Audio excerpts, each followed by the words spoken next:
당신은 외과 의사입니다. 하루에도 수십 명의 생명을 살리는 사람. 그것이 당신의 사명이자 존재의 이유였죠. 하지만 어느 날 당신이 일하던 병원이 군에 점령됩니다. 부모는 공습으로 사망했고 남편은 전장으로 끌려갔습니다. 당신은 더 이상 의사가 아닙니다. 아니, 더 이상 삶이 없습니다. 그 절망 속에서 당신은 전혀 알지 못했던 한 나라의 이름을 듣게 됩니다. 대한민국. 그 나라가 당신의 인생을 바꿀 수 있을까요? 이건 단지 한 사람의 이야기가 아닙니다. 당신이라면 이 선택을 할 수 있겠습니까? 좋아요.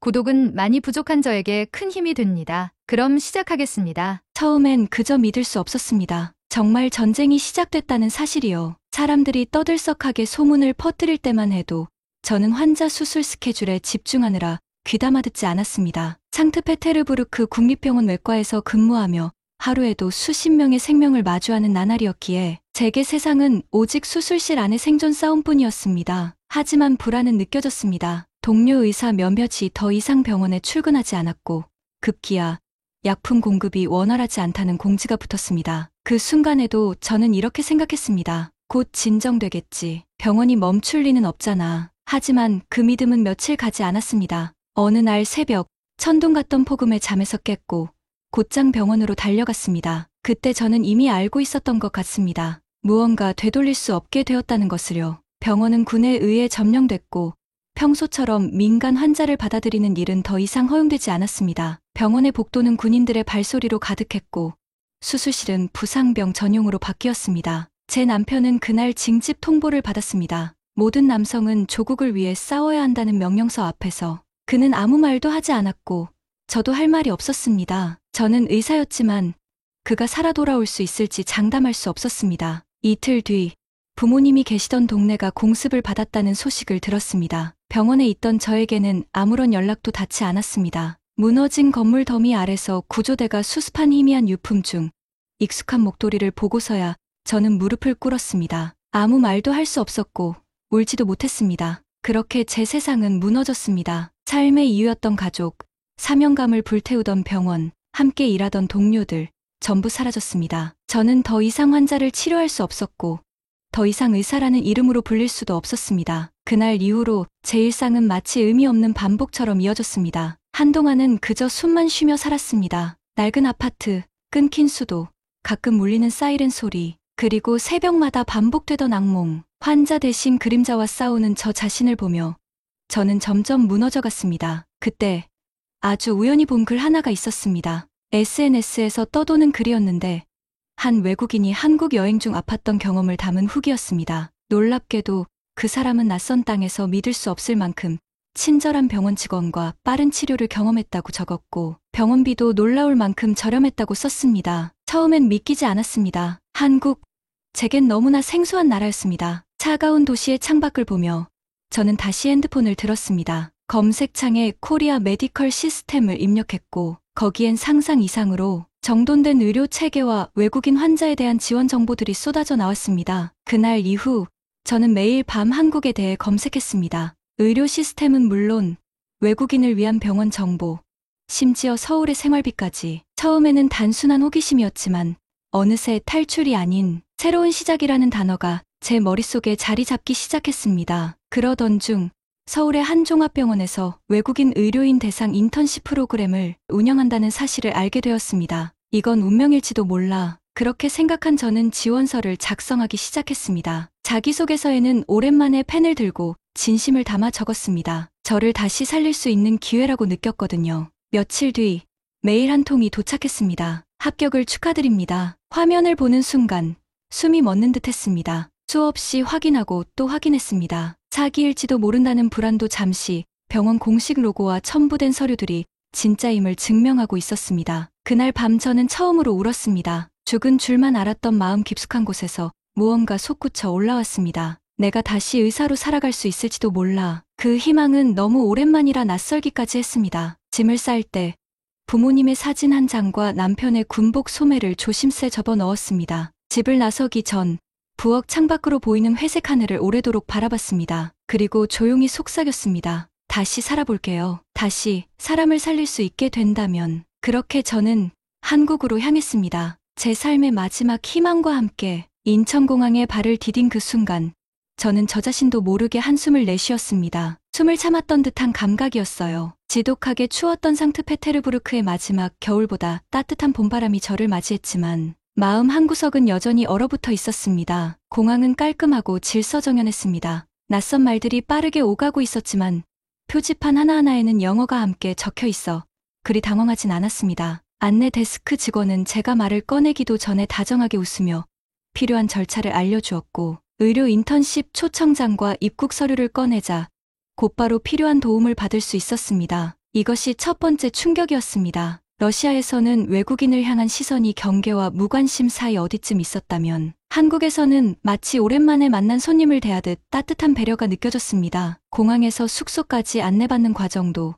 통역 앱을 쓰지 않아도 될 만큼 직원들이 유창하게 영어를 구사한 점도 저에겐 큰 안도감을 주었습니다. 서울에 위치한 대학교 병원은 생각보다 더 현대적이고 체계적인 곳이었습니다. 흰 벽과 유리로 둘러싸인 건물 안, 복도마다 조용한 발걸음과 따뜻한 인사들이 오갔고 동료 의사들은 바쁜 와중에도 저를 일일이 소개해주며 인사말을 건넸습니다. 특히 처음 인턴 오리엔테이션 날 저를 맞이해준 외과의사 이도윤 씨의 첫인상은 아직도 또렷이 기억납니다. 차분한 말투와 진지한 눈빛, 그리고 무엇보다 저희 병원에 와주셔서 정말 감사합니다. 라고 말하던 그의 인사 한마디가 저를 울컥하게 만들었습니다. 감사해야 할 사람은 저였거든요. 첫 주는 낯설고 조심스러웠습니다. 한국식 회진 문화, 전자의무 기록 시스템, 수술실 운영 방식 모든 게 새로웠고 저는 다시 레지던트 시절로 돌아간 듯한 기분이었습니다. 하지만 달랐던 건 이곳의 동료들은 결코 저를 낯선 이방인으로 대하지 않았다는 점입니다. 작은 실수가 있어도 괜찮다며 웃어주었고 모르는 점은 자세히 설명해 주었으며 때로는 커피 한 잔을 건네며 수고했다고 격려해 주었습니다. 그리고 또 한 번의 충격, 바로 병원 구내식당이었습니다. 첫 식사 때 반찬이 6가지나 나와 깜짝 놀랐던 기억이 납니다. 국물, 밥, 메인 요리에 다양한 채소 반찬까지. 이렇게 다양한 음식을 이렇게 저렴하게 먹을 수 있다고. 입안 가득 퍼지던 김치의 알싸한 맛에 고개를 갸웃거리면서도 따뜻한 밥 한 술에 마음이 놓이는 걸 느꼈습니다. 며칠 뒤 병원에서 주관한 의료봉사활동에 참가하게 되었습니다. 서울 외곽에 다문화 가정이 많은 지역이었는데 이도윤 씨가 직접 리더로 나서 현장을 이끌고 있었습니다. 저는 간단한 검진과 상담을 맡았는데 진료를 마친 어느 외국인 어머니가 저에게 당신이 의사인 게 너무 고맙다고 말하며 손을 꼭 잡아주셨습니다. 그 순간 제 안에서 잊고 있던 감정이 다시 피어났습니다. 누군가를 살릴 수 있다는 것, 다시금 생명을 마주할 수 있다는 것, 그건 단순히 직업이 아닌 존재 이유 그 자체였습니다. 한국에서의 삶은 여전히 낯설었습니다. 버스 노선이 복잡했고 지하철에서는 환승을 몇 번이나 놓쳤고 편의점에선 제품 이름을 몰라 직원에게 손짓으로 설명해야 했습니다. 하지만 이상하게도 그 모든 경험이 하나의 여정처럼 느껴졌습니다. 어디서든 누군가는 도와주려 했고 설사 말이 통하지 않아도 웃음과 손짓으로 소통이 가능했습니다. 그리고 조금씩 저는 이도윤 씨와 더 많은 대화를 나누게 되었습니다. 회진이 끝난 뒤 의학적 의견을 나누기도 하고 종종 카페에서 각국의 의료제도에 대해 이야기하기도 했습니다. 러시아는 어떠셨어요? 그가 조심스럽게 묻자 저는 잠시 망설였습니다. 상처를 들추는 듯한 기분이었지만 이내 고개를 끄덕이며 대답했습니다. 모든 게 무너졌어요. 그런데 여긴 좀 다르네요. 모든 게 질서 있고 따뜻하고 살아있는 느낌이에요. 그는 조용히 고개를 끄덕이며 말했습니다. 한국이 당신에게 그런 곳이 되어주면 좋겠습니다. 그 말은 마치 제 안에 오래 닫혀있던 문을 조심스레 두드리는 것 같았습니다. 조금씩, 아주 조금씩 저는 다시 삶의 온도를 느끼기 시작했습니다. 그리고 그렇게 저는 한국이라는 낯선 땅 위에서 새로운 의사로서의 삶을 준비하고 있었습니다. 서울에 온 지도 한 달이 지났습니다. 낯설었던 거리도 어려웠던 언어도 이제는 조금씩 익숙해지고 있었습니다. 병원에서의 일상은 빠르게 흐르고 매일 환자를 마주하는 순간마다 저는 점점 예전의 감각을 되찾아가고 있었습니다. 하지만 제 마음은 여전히 갈피를 잡지 못하고 있었습니다. 이방인이라는 현실은 쉽게 벗어날 수 없는 껍질처럼 제 곁에 머물렀습니다. 새로운 환경에 적응하며 배우는 하루하루는 값졌지만 그 속엔 늘 나는 과연 이곳에 있어도 되는 사람일까? 라는 의문이 함께 있었죠. 그 혼란이 점점 깊어질 무렵 대형 교통사고로 인한 중증 환자 수술에 참여하게 되었습니다. 흉부와 복부에 다발성 손상을 입은 30대 남성 환자였고 생명이 위태로운 상황이었습니다. 수술실 안의 공기는 팽팽하게 긴장되어 있었고 순간적인 판단과 조치가 환자의 생명을 좌우했습니다. 출혈이 심했고 한순간의 지체도 허락되지 않는 상황이었습니다. 저는 직감적으로 러시아에서 익힌 응급수술 기법을 떠올렸고 빠르게 제안했습니다. 개용으로 전환하고 심장 직접 마사지 준비해주세요. 혈관 클램핑도 같이 들어가야 해요. 함께 수술에 들어간 외과의사 서지훈 씨는 망설임 없이 고개를 끄덕였습니다. 그 방법이 최선이겠어요. 바로 진행하죠. 그 신뢰의 한마디가 제 등 뒤를 밀어주는 듯 했습니다. 의료진 모두가 유기적으로 움직였고 수술은 성공적으로 마무리되었습니다. 심장이 다시 뛰고 환자의 얼굴에 혈색이 돌아오는 걸 보며 저는 말없이 고개를 숙였습니다. 그때 저는 알았습니다. 이 땅 위에서도 제 손은 여전히 사람을 살릴 수 있다는 걸요. 조국을 떠난 죄책감도 외로움도 그 순간만큼은 의미가 없었습니다. 생명은 국경도 언어도 정체성도 묻지 않으니까요. 그 일 이후 저는 조금 더 단단해졌습니다. 병원 동료들도 저를 더 자연스럽게 받아들였고 환자들도 제가 외국인이라는 이유로 경계하지 않았습니다. 의사라는 이름이 모든 장벽을 허물고 있다는 걸 피부로 느끼기 시작했습니다. 그리고 또 하나의 사건이 제 마음의 중심을 흔들었습니다. 퇴근길, 밤 9시쯤이었습니다. 지하철 안은 퇴근하는 사람들로 가득 차 있었고 저도 조용히 서서 다음 역을 기다리고 있었습니다. 그런데 문득 맞은편에 앉아있던 노인이 고개를 툭 떨구더니 의식을 잃고 쓰러졌습니다. 사람들이 놀라며 웅성거리기 시작했고 몇몇은 휴대폰을 꺼내 응급 전화를 걸었습니다. 저는 반사적으로 움직였습니다. 지하철 바닥에 무릎을 꿇고 노인의 맥박과 호흡을 확인했습니다. 맥박이 약했고 호흡도 불규칙했습니다. 여기 누구 심장 압박 도와주실 분 있나요? 혹시 AED 기기 위치 아시는 분 계세요? 서툰 한국말이었지만 주변 사람들은 놀라울 정도로 빠르게 반응했습니다. 누군가는 영무실에 달려갔고 누군가는 AED를 가져왔습니다. 저는 짧게 심폐소생술을 시도했고 몇 분 뒤 노인의 호흡이 조금씩 돌아오기 시작했습니다. 그 순간 제 뒤로 나직은 목소리가 들렸습니다. 나타샤 씨, 괜찮아요? 무슨 일입니까? 바로 서지훈 씨였습니다. 우연히 같은 칸에 타고 있었던 그는 상황을 빠르게 파악하고 저를 도왔습니다. 함께 환자의 상태를 확인한 뒤 도착한 역에서 119 구조대에 인계했습니다. 모든 상황이 정리되고 난 뒤 저는 무력하게 지하철 의자에 앉았습니다. 그리고 아무 말 없이 눈을 감았습니다. 그 순간 제 옆에 앉은 서지훈 씨가 조용히 말했습니다. 오늘도 또 한 사람을 살리셨네요. 역시 나타샤 씨입니다. 그 말에 저는 울컥했습니다. 병원도 아니고 진료 기록도 남지 않을 상황에서 단지 제 손으로 한 생명을 붙잡았다는 그 사실이 제게는 무엇보다 소중한 위로였습니다. 그날 밤 돌아오는 길에 서울의 거리 위로 내리던 봄비가 어쩐지 따뜻하게 느껴졌습니다. 이제는 조금은 이곳이 나의 삶이 되어도 괜찮지 않을까? 저는 그렇게 조금씩 한국이라는 이 낯선 땅 위에서 나로 살아가는 법을 배우고 있었습니다. 그날 이후 병원 동료들은 저를 바라보는 시선이 조금 달라졌습니다. 단순히 외국에서 온 인턴이 아닌 함께 위기를 넘긴 동료 의사로서 인정받기 시작한 것이었죠. 서지훈 씨도 병원 복도에서 마주칠 때마다 가볍게 눈인사를 건넸고 우리는 서로에 대한 작은 신뢰를 쌓아갔습니다. 저 역시 조금씩 마음을 열 수 있게 되었습니다. 한국어 실력은 여전히 서툴렀지만 진심은 언어보다 깊게 전해진다는 걸 이제는 믿을 수 있었습니다. 한국에서의 삶이 이제는 낯설지 않습니다. 처음 이 땅에 발을 디뎠을 때 저는 모든 것을 잃은 사람이었습니다. 전쟁은 제 삶을 완전히 파괴했고 저는 조국에서 도망친 사람이었습니다. 하지만 서울에서의 시간은 잿더미 속에서도 다시 피어날 수 있다는 걸 가르쳐 주었습니다. 병원이라는 공간, 환자들의 체온, 그리고 동료들의 따뜻한 시선은 제게 다시 삶을 살게 했습니다. 그리고 그 속에서 특별한 사람을 만났습니다. 서지훈 씨. 처음엔 단순히 수술 파트너였습니다. 언제나 침착하고 논리적이며 환자에게 진심을 다하는 그의 모습은 처음부터 인상적이었습니다. 그는 제가 서툰 한국말로 진료 노트를 작성하다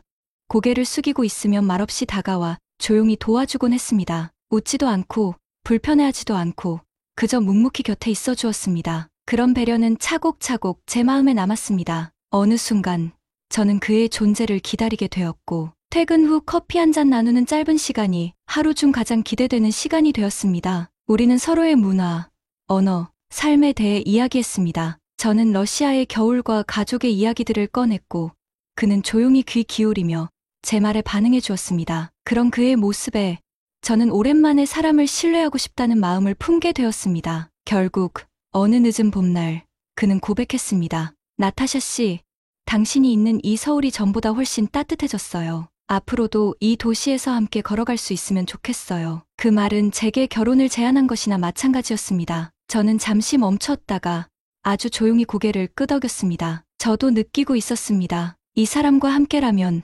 과거를 넘어서 새로운 미래를 만들 수 있을 거라는 거요. 결혼식은 병원 근처의 작은 야외 공간에서 열렸습니다. 초대된 사람은 소수였고 축하의 말도 영어와 한국어, 러시아어가 섞여 있었습니다. 그 혼란스러운 아름다움 속에서 우리는 서로를 바라보며 맹세했습니다. 아무리 먼 길이라도 당신과 함께라면 괜찮아요. 그날 제 손을 꼭 잡은 그의 체온은 제가 처음 한국 땅을 밟았을 때보다 훨씬 따뜻했습니다. 결혼 후의 삶은 특별할 것 없는 일상이었습니다. 서울 외곽의 작은 아파트에서 시작된 신혼생활은 자잘한 실수와 웃음으로 가득했습니다. 저는 소금을 설탕으로 착각해 요리를 망치기도 했고 그는 러시아어 몇 마디를 배워 아침 인사를 건네며 저를 웃게 했습니다. 언어가 달랐지만 우리는 같은 방향을 바라보며 살았습니다. 저는 여전히 병원에서 바쁘게 일했고 지훈 씨도 하루하루 환자들을 위해 힘을 쏟았습니다. 그렇게 우리는 나란히 그러나 따로 빛나는 존재로 살아갔습니다. 그리고 어느 날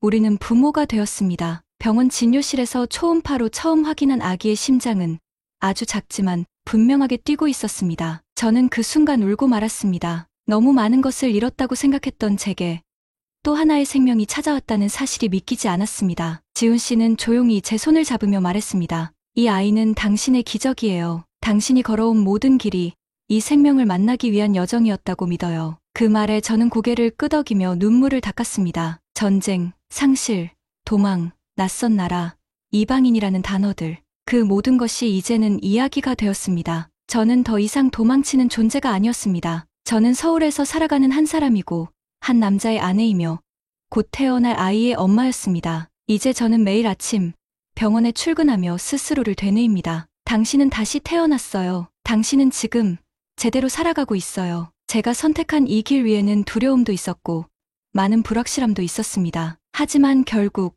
저는 이곳에서 사랑을 만났고 삶을 다시 가졌으며 새로운 가족을 꾸렸습니다. 한국은 더 이상 낯선 나라가 아닙니다. 제 인생의 두 번째 챕터가 시작된 곳이자 제 아이의 첫 고향이 될 땅입니다. 혹시 이 글을 읽고 있는 누군가가 있다면 말하고 싶습니다. 완전히 무너졌다고 느끼는 그 순간 다시 일어설 수 있는 문은 반드시 존재합니다. 그리고 그 문은 아주 뜻밖의 장소에 아주 조용한 사람의 손끝에서 열릴 수도 있습니다. 저는 나타샤, 러시아에서 왔고 서울에서 다시 살아나기 시작했습니다. 그리고 지금은 한국이라는 이 땅에서 제 가장 소중한 삶을 살고 있습니다. 여러분이라면 나타샤처럼 모든 걸 잃고 낯선 나라에서 다시 시작할 수 있었을까요? 그녀의 용기 있는 선택, 여러분은 어떻게 생각하시나요? 나타샤의 이야기가 가슴을 울렸다면 좋아요와 구독으로 응원해주세요. 당신의 클릭 하나가 더 많은 사람에게 이 감동을 전할 수 있습니다. 감사합니다. 여러분의 K 감동탐험입니다.